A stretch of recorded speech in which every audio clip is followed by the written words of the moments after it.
have anything to say about it, but I'm going to do it anyway. Sure, throw it out there. Start episode 366 with a bonus question for Michael. JJ. I want it to be a surprise. Oh, a true out of left field surprise. Hello. Unsurprise. Michael, you're also here, I assume. El surprise. We can keep going with different languages. What other ways can we say surprise? That it's Una still sorpresa? Sorpresa? Yeah, I think it is, right? Sorpresa. Right. Yeah. Michael, I got a notification earlier today, at some point recently. I can't. Okay. Time is a flat circle, and how does it work? And I don't know anyway. Thank you. Perfect. But anyway, I got a recent notification from my phone that something I had bought recently was shipping, and I was like, "What?" And then I had to go look it up. Do you have a guess what that is? Is it the second book in the last of the Dragonlance trilogy? Yeah, buddy. Hey, got it in one. That's exciting. Yeah. So my copy of that is shipping sometime, soon-ish, they claim. That's exciting. I am super down to continue that story and remember what happened at the end of the first one. It's been a while now. So yeah, I'm still on the, it's in my to read queue, and I'm even more on the fence now about, do I just wait for the third one to come out and then read them all at once so I don't have to wait in between. I can understand that. I think I'm gonna wait to start the whole series till they're all out, and then I'm just gonna binge read the entire front to end. Let me go ahead and tell you, you could just start now, and the whole series will be out by the time you get to that point. Let me put it this way: it would probably take you less time to play through the Trails games end to end. I think the last time I'm a very fast reader. 2, I made a silly mistake at Comic-Con of buying books or getting like bags of free books like you guys do. Yep. I don't know what I'm gonna do with all this stuff, so now I feel obligated to read some of it. Let me tell you, if you're looking for something to do, and I'll shout them out. The Orange County Libraries do a Friends of the Library bookstore. Yeah, and they're always looking for donations. Oh yes, those are very common at almost all libraries in almost all jurisdictions. So if your library is sizable enough to have a Friends, you should give them those nice, clean new books. They love that. 1, you get a tax receipt for doing that. 2, the Orange Public Library Friends of and I are very good acquaintances. Then you already know. Yeah, people should do that. JJ, you're right. Friends of libraries are important. They are oftentimes, other than city or county funding, the only source of income for libraries. Yep. My mom worked at one in their area for several years. It's good. And the people usually are, they just like books, man. They just like books. Yeah, or they like libraries. I am a large fan of the library, and I intended for our kids to use the library more than books at home, but it turns out we ended up with like 2 really high-speed readers, and so they keep getting books from people. So now we, take shovelfuls of books back over to the library to donate to them. So, because we are out of room in the home library. I still love the library. That's a good problem to have. It's like Costco or all these other places, man. They'll hold all that stuff for you at this place. Just go there. You don't need 10,000 books in your house. The library's got it. Ebooks now too. I don't know if you guys know, you can ebook from the library. Yep. Yeah. My wife has been doing that a bunch, but there's still a waiting list somehow, which I find the dumbest possible thing. No, I get it. It has to do No. The licensing is stupid. You can just copy a file. Don't tell me about that. That's not how it works. No.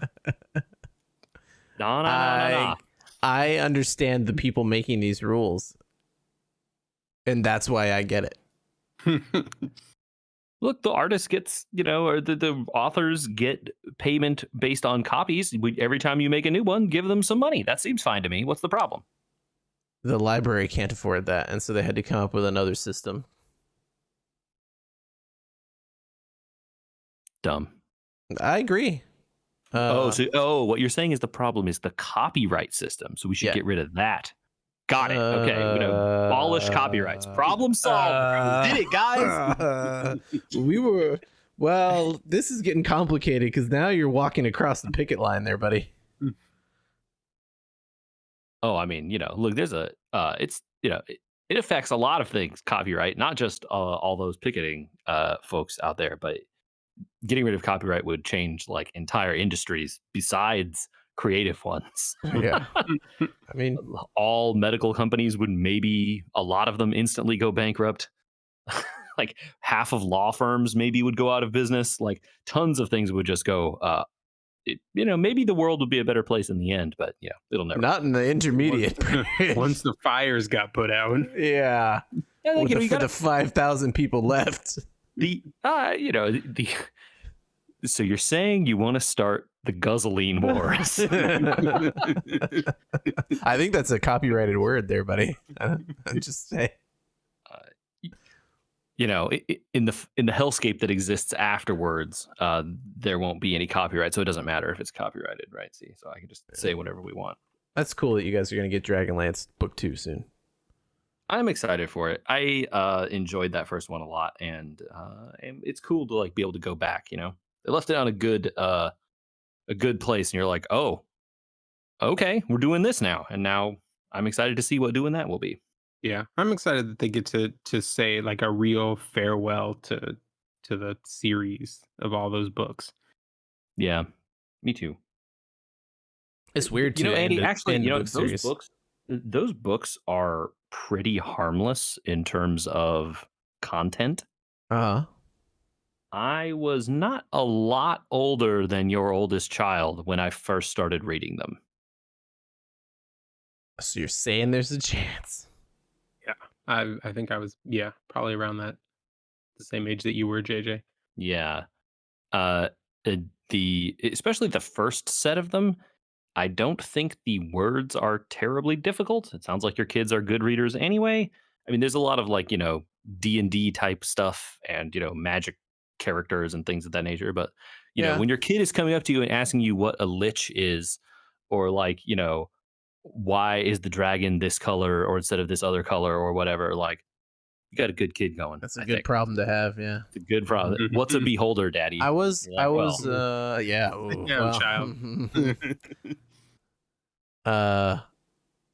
Not to get too far into the weeds on book series and stuff, but we were audio booking in the car the How to Train Your Dragon books because they're very different from those movies.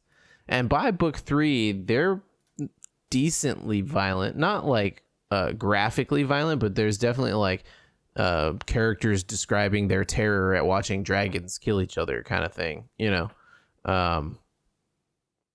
and some of those like younger kid dragon Wings of Fire books and stuff have fighting and stuff in them, so it's not like even the young kid books avoid issues that would be in a D&D book. It's really more about if they make it traumatic, right? Like if it's I think some people have described getting into like book 4 of Harry Potter, things happen to characters, and when it's not just nameless, faceless things, it can be a little bit too much. So that's where the line ends up getting drawn for me on like, okay, are they emotionally ready for events versus like physically ready to understand events?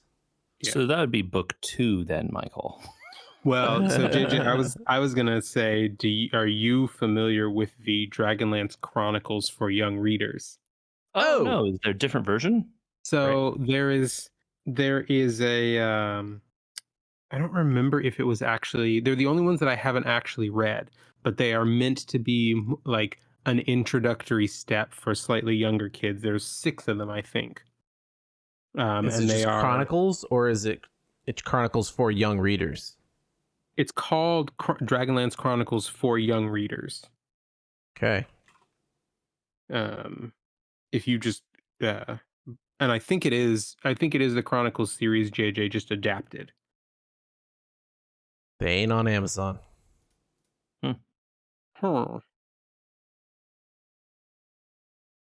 Well, these were printed a long time ago. Yes. 2003 to 2004. Yeah, So they might be kind finding of hard to them find these days. might be tough. Man, that's like 20 years. Hey Andrew, do you want to know when the first of these books was printed? The first Dragonlance Chronicles book? The first Dragonlance book. Well, I guess Dragonlance. I can't say because the RPG series existed like alongside D&D and stuff like that. I don't know when the first setting stuff was printed. The first novel, yeah. Okay, I mean Dragonlance Chronicles probably like for 9 to 12-year-olds. So 91? No. Okay. Hold on, 87. I'm grabbing my initial copy here. Yep. Okay. Yeah. I'll say it's lower. 87. Earlier? You're Oh close. wow. 82? This is my last guess because this is getting boring. You gotta split the difference. It's 84. 84. Okay. That's not bad. So this book, yeah, I'm holding it. This one is a reprint from a later edition or whatever. But this book came out the year I was born. Oh wow. So, and then I didn't read it until I was like, what, 12 or something. I don't know, something like some teenage age like that. Just preteen kind of era. Okay. And it was still on the shelf of every bookstore at that time. Yeah. And to my understanding, is still in print now, actively in print. I walked into. I mean, you don't usually see anything more than the original trilogy anymore, but I have probably within the last year walked into a Barnes and Noble and seen some of the original trilogy still on the shelves. Barnes and what now? There used to be these things called bookstores, Andy. Yeah. Okay. Well, before we date ourselves too much, we should talk about new things, I think. New hotness. I mean, do you want to go back to Hellscapes and talk about what's going on in COTC? Or yeah, sure. Okay. It's an anniversary. Why don't we give it the time of day, right? There's other stuff we're going to get to today. So if you are COTC tired, it's the first anniversary. We have to talk about it. And then I think, we'll probably drift off as the game starts to slow here, but some major stuff happened. So we're going to talk about that for like 20 minutes, probably. I'll put a timestamp in the episode. Nice. So look at the notes. Y'all, here's what I'll just say. Hey, y'all, that game board is both fun and sucks. I think once. What do you mean? I enjoy the like Mario Party minigame aspect of it. It's like, oh, fun, bounce around the board, do like some a couple very easy combat situations, get some cool rewards, use the rewards for powerful weapons. Sweet. The thing I don't enjoy is, man, they make some of those tiles bullshit. And wow, closing it and reopening it to like attempt to fix that is not worth the amount of time and effort. It's really absolutely not worth it. I haven't even done it once. No. Well, especially because the dice rolls are fixed before the turn. All you're picking is how many of them you roll. That's the thing that bothers me a little bit, actually. The strategy I've come up with, right, is if I think I'm like within close enough range to hit like the 0 square, which is the biggest bummer of all. Even the half metal one kind of barely matters. The 0 is a real kick in the pants. It's horrible. I hate it. I count how many squares I am to that, and if I think the chance is too good that I'm going to hit it, I just roll like a bunch of dice to guarantee that I get past it. Yeah, that's the way to do it. Because at the end of the day, like the stuff that matters is how many times you hit a flag, right? And how many medals you got on the way to those flags. Nothing else. Like how many times you move doesn't matter. How many dice you have left over at the end doesn't matter. As long as you have exactly enough moves to get one square past the last flag, you're good. Yeah, even if you don't get there, if you hit the last flag, you still get something, which is nice. Right. So the important thing, yes, it's nice to like take small steps and step on more medals in between. But if it means the chance of, zeroing out everything you have, then absolutely not worth it. Yeah. So, there are two things that I think they could implement that would make things a lot better to me, just like small quality of life things. One of them is give me an option to roll only small numbers. What does that even mean? So your dice, instead of 1 through 6, have 2 sets of 1 through 3. Mario Party style dice, right? Where the Oh, you dice could can have change the different dice. faces. Yeah, Mario Yeah, Party style, you could you change the change the dice dice. to be low numbers. In Mario Party, it's usually a bad thing, but in this, there are times when that would be really nice. Sure. And I don't see why they would do that, but go ahead. no, I don't think they would do either of these. The second one is give me a bonus for unused dice. That is the big thing. Yeah. That one is the big one. If Yep. I make it Because to the end with 9 extra dice, give me something for that. No kidding. I really think it is uh, like actually landing on one of those squares that gives you bonus dice or takeaway dice are nearly always a blank, effectively. It's Yeah. like, Unless unless it's you're the at the minus very nine. end, Minus yeah, and you 9. hit Oh, the yeah. -9, right? Or one of the ones that's like minus a lot and you're right near the end and you needed it, right? But like Mhm. almost always those squares effectively don't matter because you end up with like 5 dice at the end of every time anyway. And so then it's like, well, what was I, like these are just here for no reason. Even if it's like point 0.1 extra multiplier at the end, that would be something, right? Sure. Or you know what? You know what? I don't even need. You know what? I'll say this. I don't even need a bonus to the dice. Give me a board that has a loop that starts at the very end of the board, like 1 square before the boss, and I can just go around it. So you could do the like a little extra. I Oh, can do a farm. little loop. Make it high risk, high reward. I don't care. They're putting that 0 on that loop, Yeah, exactly. Put 2 zeros on the loop. I don't care. Just let me go around it. I care. Don't put 2 zeros on the loop. Yeah, I am with you guys. That is one of the silliest things. But I have found that at this point, like, I haven't bothered to try boosting the enemy strength much because you get a lot of medals when you do the 8x. And there are enough ways weekly to get like, I think you can get like 30 plus tickets, plus like 1 or 2 every day, and then more from a weekly quest too. Yeah. Yeah, it's something like 40, just over 40 tickets a week, I think, from just the basic sources. I am glad you brought that up because I have a mental block on using tickets and making things harder, and that is doing a 1x ticket. So for people that aren't familiar with this, you can bonus yourself up during this doing this like Mario Party board game, and you can like gamble tickets to increase your winnings basically times however many tickets. And so I have had a 1x, so you just get one of everything that you get on the board instead of more than one, with no bonus to the enemies. Go any range in between 1,500 medals and 4,500 medals on one of those boards. Yep. And I think that dropping an 8x, if I hit the 1,500, I'm gonna be real mad I dropped 8x, even if I get 30 medals a week. Here's And how that works, though. That 8x applies at multiple points throughout the board. So every flag you hit is also multiplied. Well, but it doesn't multiply the total medals. It only multiplies the medals you've collected along the since the way. last flag. Yeah. Right. But that's always the case. Like even when you're not using it, right? I'm just totaling a run for you. So at the end of a run, a 1x run along the way, you would have totaled roughly 8x what you would get from a 1x run. Right?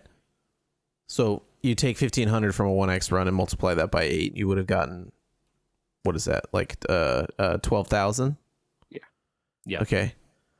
Or you could have also had alternatively 36,000 or something like that if you got lucky. Knowing that the option was I could have got 36,000 for these medals, I kind of feel like evening it out by playing it 8 times instead of running it with 8 tickets. But I have that mental block of like, there's no possible way you have enough time to run this thing 8 times. It doesn't take that long. It doesn't take that long. Don't you have better things to do with your life, like farm the other things in the game that need farming? Yeah, probably. Like the variance in the end of the day doesn't matter that much because as you're getting like what if you get 40 something runs, that's 8x runs a week. You'll even the variance out quick enough. Like one time you're going to hit 50k plus, and then the next time you're only going to get 15k. But who cares? Because both of those are, that one's worth 3. You're going to, at the end of the day, you're going to have bought all the weapons that you need, right? Those are the big expensive things. Mhm. And then the other things you're just going to be spending on loot boxes to try and get the souls that you want. And at that point, like, dude, what, you know, Yeah. buy 50 loot boxes. Who cares? And you're just going to open them all, whatever, right? Sure. This is why I'm So, talking to you out loud about it, because part of my brain is stuck on efficiency versus and I mean, time. I think your efficiency, really, you should be doing 16x tickets and do the, I do don't the think you can go 16 past multiplier. 8. No, Well, but if you you can get add the in the 16 enemy multiplier if multiplier, you do the enemy multipliers. Oh, right. So, have we figured out how that works, making the enemies harder? Like, are they really that much harder? Or is it just sort of they just do more damage? It seems like from the videos I've seen on the internet that, like, if you already know the weaknesses and you have a strong team, it's not going to matter, really. yeah, so their level doesn't change. So you've Right. probably noticed that most of the enemies on the board are glass cannons. Yeah. I've So noticed that in the new story as well. Yep. yeah, so what I think happens is that the cannon part of that just gets stronger as Just you one boost shotting as you characters boost them over up. and over. Yes. Yeah, Kind of, basically. yeah. So if you can bum rush them before they can really start wailing on your team, the increased levels don't matter that much because Or, their HP pools don't really increase. take that character with the 25% enemy attack down and use that first, right? Yes. Um, and then you're probably fine. Are you talking about Primrose? Because she's the only one that I can think of. Viola. Oh, Yeah, Viola. Yeah. Yeah, Okay. Viola's anti-attack is really Anti-attack. good. Okay. All right. So yeah, I have not done a 16 multiplier run yet, but only because I haven't invested any brain power into remembering what the weaknesses of any of the characters are. I think there So is I just now a send the same mastery team to survey for everything. this. Yeah. Yeah, I've done a couple, but none of them on the highest difficulty boards. Oh, interesting. So you went to a lower difficulty board to do it? No, it was before I had unlocked all of the high difficulty boards. One of those 3 runs to unlock them, I cranked all the numbers all the way up. How'd that go? It went really well because what is it? The Masters board, is that the one that's the step below the 3 top ones? Yes, sir. That's The an easy level one. of the level of difficulty is low enough that even with the enemy slider turned all the way up, you're still just kind of rolling through content. Oh, content. So I think that's been the major change. Although I will say, I do really want to deal with these fortune weapons and, like, make Tiki Len into the best win DPS in the game because that's, like, such a hilarious idea that the sword user is now the best magic user It is also. pretty funny. Yeah. There are some Uh, good videos of her out damaging Odette. and, like, turn what's his name, Yan Long, into, like, the swollest guy that exists and just have him, like, beat the crap out of people with a cane. I'm excited to try that. But one day I'll get around to it.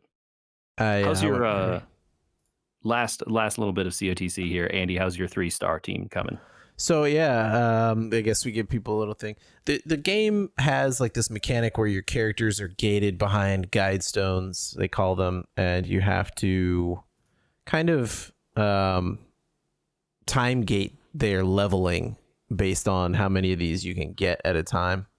And there's a new challenge for the game where you can get you can use the weakest characters in the game to beat some of the harder content, and you get free rubies, which are for buying things in the game. I believe I have 5 of my 8 characters for my 3-star party leveled to 60. So I think I have enough time. You should be fine, honestly. I watched a video today of a person who only had 3 characters at 60. So Oh. even one of the person in their front row wasn't 60. He was like 50 something. Uh-huh. And the people in the back were like 45 straight. Like, they didn't level them up at all. They And probably as weren't long as moving them around very much. They weren't, but they didn't start in like, they did do some things. So they did take more than 0 hits Okay. and survived it. Now they were using like buffs and stuff and accessories. But you don't need A4 accessories. You can make it happen with the normal stuff. Yeah. So it I've just depends on noticed. which boss you're going for and like what your plans are. It seems like the two bosses that most people have been doing are the power and fame. I'm not Herminia has an ad, so that makes it harder because you have to kill two things. Yeah, and I think the reason why power is so popular over fame is that fame has the shifting weaknesses. Yeah. Yes. I will And I think say I had a team that was like of guys I barely leveled. Like I just guide stones that I had lying around on random dudes, right? oh, okay. And I did fame. I got through the first phase basically like with very little effort because like if you get just one person to 60 and they have like a hell weapon or a fortune weapon, they will just crush damage. It's so much. And I got to the second phase. I'm like, oh, this is so easy. I'm gonna like completely breeze it through, shifting weaknesses, and now that guy does one damage on every hit. And my team was crushed. I had no Oh chance. no. I couldn't break him anymore because he'd killed the other people who had those weaknesses, right? And so then I was like, all right, so we're not gonna do this one. Back up and go try the other guy. And like I was telling Michael before we started, actually, the only impediment now on my team is that I need to like get more like spears and fans. I just don't have enough of those weapons. I believe that I will just stick it out because it's actually been. It was fun having a goal that isn't just do the new content, grind the new weapons. I think one of the things in the surveys recently about this game, and one of the things they asked on the live stream and I responded to was like, what can we do more of? And I literally was like, community challenges, please, community challenges, because it gives you a reason to, that isn't, oh, the new piece of content's out, you need to grind it for the new thing, for like the master tower is out, you need to go in there to get your rubies and your historic fragments. The dancer tower is out, you need to get. This was just like, yo, you got some 3-stars lying around, you want to go like take on this side fight that you've ignored for the last 6.5 months? Dust them off, see what you can do. Yeah, like It is fun to like look around and be like, okay, this one has the 2-hit. This is like this is the 3.5 here. Yeah. Like they have a 2-hit ability. Hell yeah! Or like, oh man, their ultimate hits 4 times. That's sweet. We're using this guy, right? Yeah. Finally have a reason to use Billy for real. Okay. Hey, that's not true. Billy is used in real content. He has a sweet ult. Like that's actually legit really good. Yeah. Yeah. It's funny too because so I took on Tito's for my challenge run, and the team that I put together was mostly spears and fans, and the strategy runs counter to how you would set up a 5-star team of spears and fans because none of the 3-star fans have a multi-hit attack. They all have a fan nuke, but none of them have multi-hit. So you find yourself shield shaving with spear and light, and and then you nuke with fan. Nuke with breakers. Yeah, it's just really funny because you're turning the conventional wisdom of setting up a team and strategy on its head.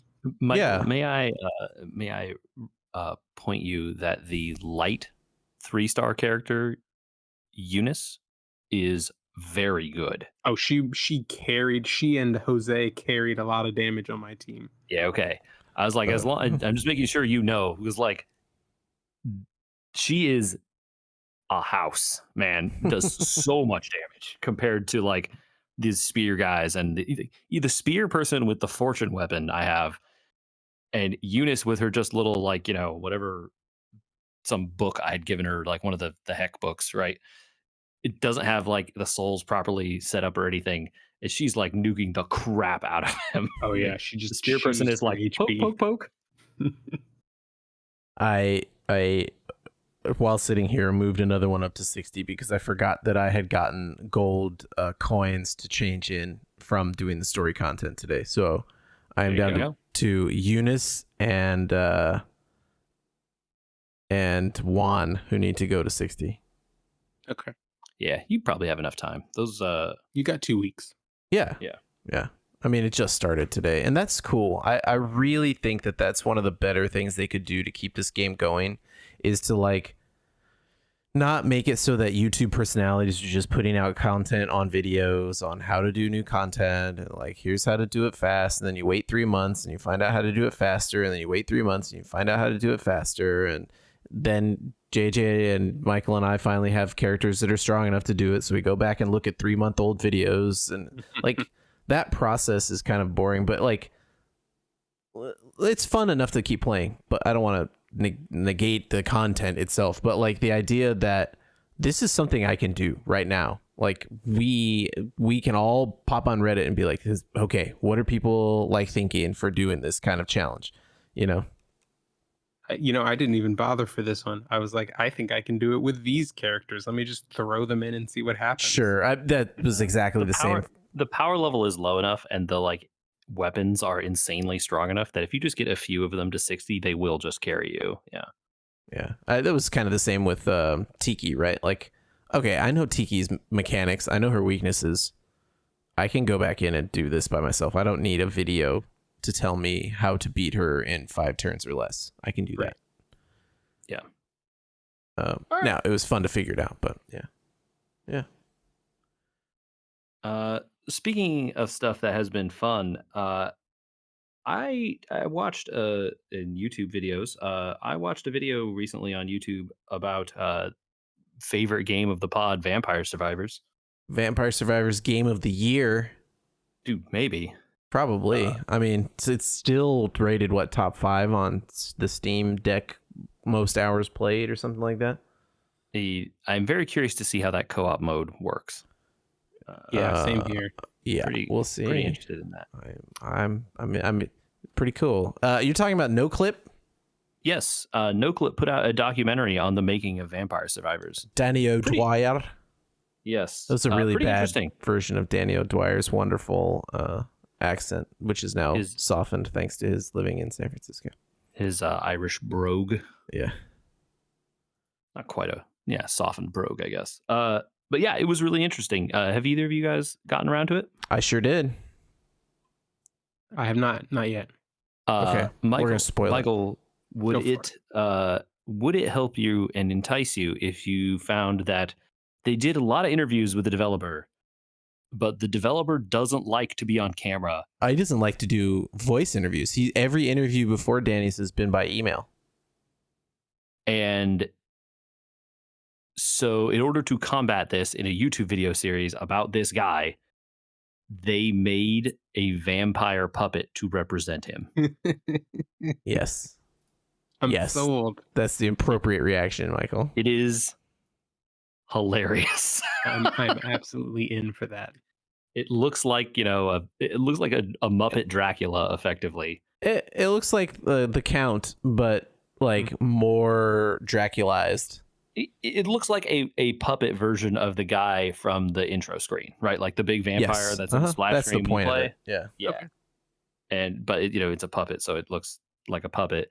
But it's hilarious. And so like watching the puppet like try to bang on the keyboard to code and like try to use a mouse. Yeah, because they do all this stuff in like flashbacks. They use the puppet to do like flashbacks and all sorts of storytelling. When I was making this game, I was really in a bad place. And you see like the puppet has his head in his hands and it's like, oh no.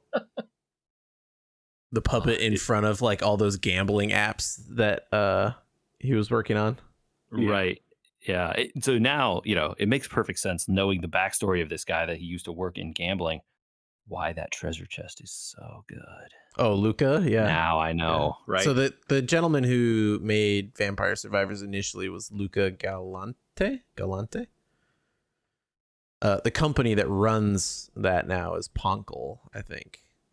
Because there's more people making it than... Which was kind of really cool about the documentary. What I found more interesting about... Like, okay, I knew the background, right? The background is this guy made a game. He ported in a bunch of paid assets from libraries. He used Flash? What did he use? Java. Sorry, yeah. Java to make a game. And it was fun. It was cute and it had a lot of ideas and it was a little janky. We know that backstory and we played it, when it came out. The fascinating part about it was when they brought in Sam Sam. I think his name was Sam. The guy who worked on the engine stuff. Who Yeah. when Luca was like, I can't put this on consoles. How many people have downloaded this? Yeah. They want to do what now? Yeah. There's too many things to fix for me to fix, and I want to keep working on the game, so I'm gonna bring in one person to fix it. Oh, we can't run Java on consoles? Okay, well, I don't know how to port this to Unity or whatever they ended up using. I think it was Unity. I think it's Unity is why I said it, but so Sam comes in and is like, yeah, no problem, man. This is fascinating.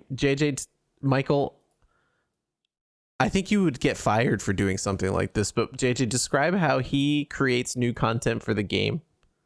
So this is the most insane process. It's the most boomer thing I've ever heard in my life. I think that's a bad characterization, but Luca is so dialed into the matrix or whatever of the original game that he wrote. He just programs and prototypes new ideas in that game that still exists, right? And then hands the updates to that to these other people, and they take the jank thing that he created there and port it to the actual game that we play. So they're translators as much as they are Effectively. It's a wild process. But he's very comfortable in those languages, I guess. He can just rapidly create stuff really quickly. He has a bunch of good ideas, clearly, because these games have been all really good. And then, he's been, he's just toiling away in his little JavaScript or Java-based world of the game. And then he hands them a new thing and he's like, make it work like this. Yeah, that's flabbergasting. It's cool that they do it because they're small enough to do it, but it's kind of crazy at the same time. Pretty funny. There was a lot of really good. I mean, for a very short documentary, it's cute little anecdotes in there about how he had tried to put the game out on itch beforehand, and then no one played it. Literally, it's he posted it on message boards and whatever, and was like, well, guess it's back to work at the meat factory. And he's like, well, I guess I'm going to go back to the gambling company. Yeah, it goes back to the gambling company, works there for a couple weeks, decides to put his game on Steam, catches COVID working at the gambling company. Meanwhile, the game blows up while he can't even look at it because he's so sick with COVID, he can't look at the screen. Yeah, he gets COVID right as he launches on Steam. And then is I can't get out of bed. He's super sick for a week, and then comes back and the game has 1 million downloads. It has 30,000 concurrent players and 1 million downloads. And he's like, "What? Oh no! What do I do?" And meanwhile, the puppet is losing its mind. Right? It's very funny. Yeah. Very cool. It was cool to see he gave an interview, a very, I think, heartfelt interview about his passions, why he made the game, other games he had tried to make, where the idea for this game even came from. Was yeah, I played this phone game and it was I could make that, but way better. Yeah. Pretty fantastic little story. In there, I thought that was really great. I haven't watched a whole lot of no clip documentaries. Are they all kind of like that? The shorter ones are more of this style. I haven't watched all of the longer ones. But yeah, I would say that the length of them and the interestingness of them vary. The more you are into the subject matter, the better they are, I find, generally. It's the reverse of a Tim Rogers doc, where I would just listen to him talk about paint drying and you'd be way into it. Well, I mean, the last one was literally about sunflowers and the Midwest as much as it was about a video game. Oh, yeah, exactly. My point is I would listen to Tim Rogers talk about paint drying and I would be super interested. Yeah. Whereas no clip, I need to have some more interest in the actual game involved. Subject matter. Yeah. Not that they're bad, they're good, but it's different, They're on par with a style that is a 30 for 30 idea, I think. Without the consistent, fascinating subject matter that 30 for 30 can have. Because 30 for 30 can pick very tiny things that you're like, what happened to who? I can watch that for 20 minutes, you know? Yeah. The thing I think that's, I think NoClip has as part of its mission, is to teach the world better about how video games get developed and, bring people into the process more so that they can tell these stories and stuff. I mean, it's a good goal. Um, and I think it's good, but in order for me to be interested in that, you have to have either innate interest in like creating games or in the specific games involved, right? Fair. Right. So that's my take on it. But I think they're still very well done, and God knows O'Dwyer is a machine in terms of how many of these he puts out, given how long some of them are. This one is not so long, yeah. but some of them are very long. Yeah, good for him. I know he works with other people, but that's still a lot of work. He's the face of the company, I guess, right? Like, yeah, there are tons of other people. And the credits, even for this one, have a whole bunch of other people. So, yeah. Very cool. All right. Well, staying in the realm of PCs a little bit here, guys. Because Vampire Survivors came out on PC first. Did it? I guess it must have, right? Yeah. Yeah. Mm-hmm. We all use keyboards to interact with our PCs, right? I assume. Yes. That we do. Y'all have them mechanical keyboards? I still have I have one, but I don't know that it's like any good anymore. It works, obviously. Oh, what are you on then? Are you on like a switch, like a scissor switch keyboard, or? I think I think the one I have is I got it when I was working from home, and it was for typing. It's like a black switches, I think. Oh, okay. That's the mechanical one you still have. Yeah. But like, I got it from Monoprice, man, because I just like didn't care. Yeah. Well, Michael found a new one that we're all gonna have to buy. Oh, the one that I found today. Yeah. What it was? 8-bit dough. Yes, it was 8-bit dough, and it's a coming soon product from them. They are launching 2 that are styled after the NES and the Famicom. These look extremely cool. I hope people can see the picture of these out there in the world.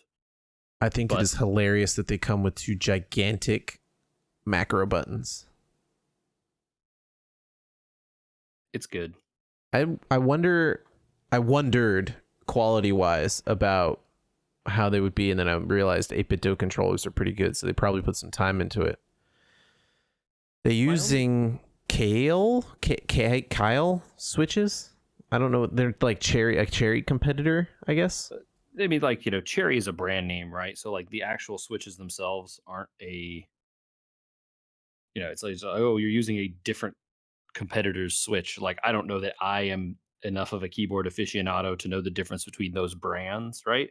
But I'm curious what kind of switch they have, right? These ones are Kale Whites, which are similar to Cherry Blues. Okay. They, however, may not be clicky. Or, they're light clicky, I guess they call it. Yeah, anyway. So that's the thing where it's like, I am unclear if this is what I want or not. I like the color scheme, and I think that's cool. But yeah, I'm not as sure how I feel about the type of key, right? I think the keyboard market is finally getting the mouse market treatment. I know mechanical keyboards and keyboard aficionados will have always been hot about this issue, but like everybody and their grandma getting like gaming wireless mice in the last year. Like everyone's got an ultralight and an ultralight, and these are made out of magnesium, and those ones have 60,000 DPS sensors, and that has 100,000 DPS sensor. That has 1,000,000 DPS sensor. This one has 18 buttons. This one only has 2 buttons. Like Bluetooth, not Bluetooth, wireless, not wireless, 2.4G receivers, and all that stuff has like gone swept through the mouse market already, as it kind of hit right after controllers, I think. And keyboards have always kind of been around and popular, and like gaming keyboards have existed. I have a Corsair gaming keyboard with cherry silver switches, right? Mm-hmm. It's here, like macro keyboards for people that play WoW, JJ. Mm-hmm. Mm-hmm. Mm-hmm. Yeah, it's not like they haven't existed, but the wireless market for mechanical keyboards seems to have exploded recently. Like most of the manufacturers now have not only a couple mechanical keyboards, but wireless ones as well. This one says it can hook up 3 different ways with Bluetooth, 2.4G, or wired. So I think I'm not sure how aware of this you guys are, but custom built keyboards is a huge thing. There's like Oh a yeah. huge Oh, group yeah. of people that literally are like building their own PCBs, creating all the switches, laying all the keys out themselves, etc. So this is like a half step in that direction, right? This is very close. It says this has hot swappable PCB, so I assume that means you can pull the switches. Yes. So that means that you can take all the switches out as well as the keycaps, right? So you can take the key. Oh wait. I assume that means that, right? That you can take the switch out along with the keycap and change all of them. I would think so, right? What else would a hot swappable PCB on a keyboard mean? You could take the circuit board underneath out and replace it with something else for reasons I'm not sure. Yeah, why would you want to do that? Like I said, reasons I'm not sure. Yeah, I don't Yeah. understand why you'd want to do that. I would assume most, I guess it's somebody, okay, this is a component, we're halfway through a component class, I guess. If somebody knows what hot swappable PCB means, email it in. Because as far as I thought, you could buy anything with like switches and then replace the switches, because if they broke, that was the idea, right? This might just be referring to the keycaps.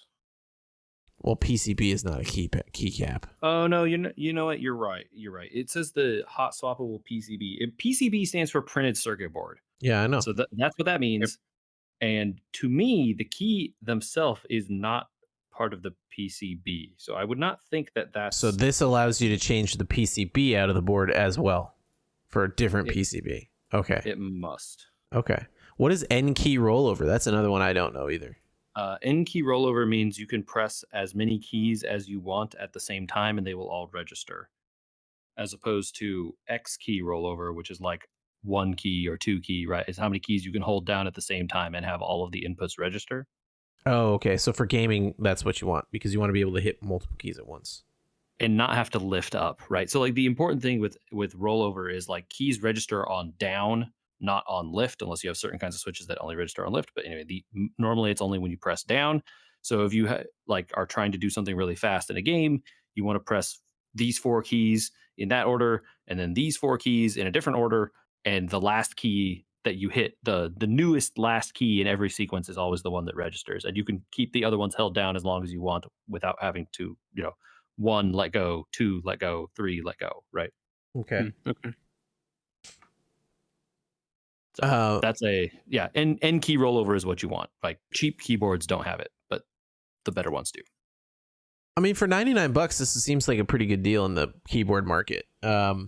With especially given the styling they put into it. I've been kind of thinking about heading this direction and getting deeper into it. I mean, I paid enough attention. I have a SteelSeries keyboard with black switches. I have this Corsair keyboard with silver switches. I don't know if I remember the black switches well enough to determine if I could tell the difference other than the clickiness. I know black switches have pretty linear resistance the whole way down. That's so do silver switches. Oh, yeah. Okay then. Well, never mind. Yeah, silvers have no click, and they have exactly linear resistance. They also have the lowest amount of travel of all of them, and the highest activation point. Gotcha. So blacks are not quite the same as that, but yeah, they are linear resistance the whole way, and I think they make a bit of noise. So yeah, I think blacks tend to be like for work. Am I wrong about that, or is it more like also gaming? Not typically gaming. They're typically for like you are trying to type a bunch here, and it is good to have the same key feel on every time you're pressing a key, so that you typed, you Yeah. know, the right word as opposed to missing a letter or something. I think reds are the ones that are the most popular, probably. In my memory? I don't know. I don't know. I cannot keep the key colors right in my head. I always have I to just always go have to look look them them up. up. Yep, Yeah. every Yeah. time. I should just buy one of those little like 9 key things that has like one of each color so that I can remember. Like it's clear on the Ooh, bottom and a little thing, and you can just press the keys and like remember how they go. I that's should a just buy thing? that. Those, yeah, that's a thing. They're not like cheap, but they're not that expensive. What are those called? Key testers? Maybe I don't know what they're called. I'm sure you could find it pretty easily. Yeah, that is a thing. Key testers. Yeah, here they are. They're like $50. Yeah, like I said, they're not cheap, but they're not like, That's kind of cool though. I mean, you can get cheap ones, for very inexpensive. The question just becomes like what switches you want to Oh put in yeah. it and stuff, and then that's the expensive part. The Kale, the off-brand one is like only $20. So, take that for what it's worth. Well, I don't know. I kind of like the idea. I'm not a big fan. I know that the Bluetooth thing is coming along and they're trying to push it as an option these days, but I remember the lag of Bluetooth startup with a computer. I just during this like last Prime Day got rid of the last Bluetooth keyboard I had that isn't for like hooking up to mobile devices. Like I still have one for an iPad or whatever, but like I had one for a PC, and even on startup it was like I gotta wait, the keyboard still hasn't connected yet to type the password, and then the That would lag in infuriate typing. me. That would infuriate me. I could not stand that. I am like jamming the password in as the screen is coming up. Like no time is allowed. You're showing me that screen. All those drivers better already be loaded and working. I don't even bring that screen up. Yeah. So I switched over for one of those Logitech ones that have their own wireless connector, and there's zero lag with that. Dongle. Yep. Yeah. Yeah. No lag. It's automatically loaded before the computer's even ready to boot, right? Nice. So I'm not a big fan of the fact that this has Bluetooth, because I won't use it, but I guess people might want it for their mobile devices or whatever. But like it has the built-in wireless receiver, which is pretty cool. And I think that is something that has changed. I've noticed like Logitech and a couple others now have wireless ones. I think even maybe Philco, the like never Philco's like the most bare bones best keyboards that people like, they really like them. They're finally even doing a wireless one soon, I think, if not already. I think that's the way of the future is wirelessing things up. I think they finally have figured out the delays and Well, I think it's there's so many use cases where it's just so convenient, and the like any amount of delay that exists is so minimal at this point in comparison to everything else going on in the computer. That's kind of like whatever, right? well, they keep saying the newest Bluetooth is okay for that. There's no delay, but I don't know if I believe it. Worth pointing out that almost all controllers that people attach are Bluetooth enabled in some way to consoles, and people aren't complaining about lag for those things. So, I'm sure it's possible, right? Yeah, I think even if I think Nintendo you're right, doesn't because tell you that it's Bluetooth, no, I think I'm pretty sure you're right, because I think the when I was doing research on the PS5 controller, the polling rate that they got out of their Bluetooth is like as fast as a wireless connection somehow. So, because people were testing the polling rates on these things, and it was actually slower wired for the PS5 controller for whatever software they had used. Just because it didn't poll as much, I guess. I don't know. I'm not smart enough for all these things. But if Philco's using Bluetooth, which I think they are, it must be fixed. I'm surprised that we don't all know more about mechanical keyboards than I thought we would. So we're going to have to work on that for the next year. That's our goal for this podcast. I'm surprised that we don't all. Michael, if folks want to get at us, where could they do that? They should send us an email to podcast@weweregamers.com. We love hearing from the listeners. We'll collect up another round of emails and do an email episode hopefully sometime soon. But in the meantime, they can also get at us on Facebook, on Instagram, where We Were Gamers on all those places. And they should go check out our YouTube channel, youtube.com/@weweregamers. There's some cool regular episodes, some great bonus content on there, so check it out.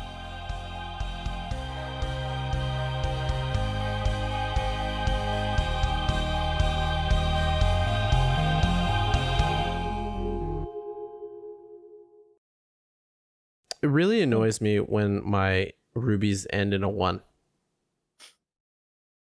Like, I can't use a 1.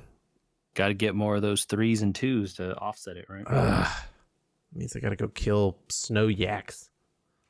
As long as the numbers are going up. Hey man, I'm gonna crack 6,000 tomorrow. I think I'll crack 7 tomorrow. 6,000 battles? You people are crazy, man. Rubies. Oh, rubies. Dang, you're still crazy. I've already cracked 8,000 on battles, I think. I just did I'm about to hit 9, yeah.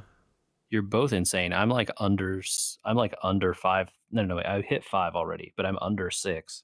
And in the rubies, I'm still under 5,000. Although I'm very close at this point, 49 something.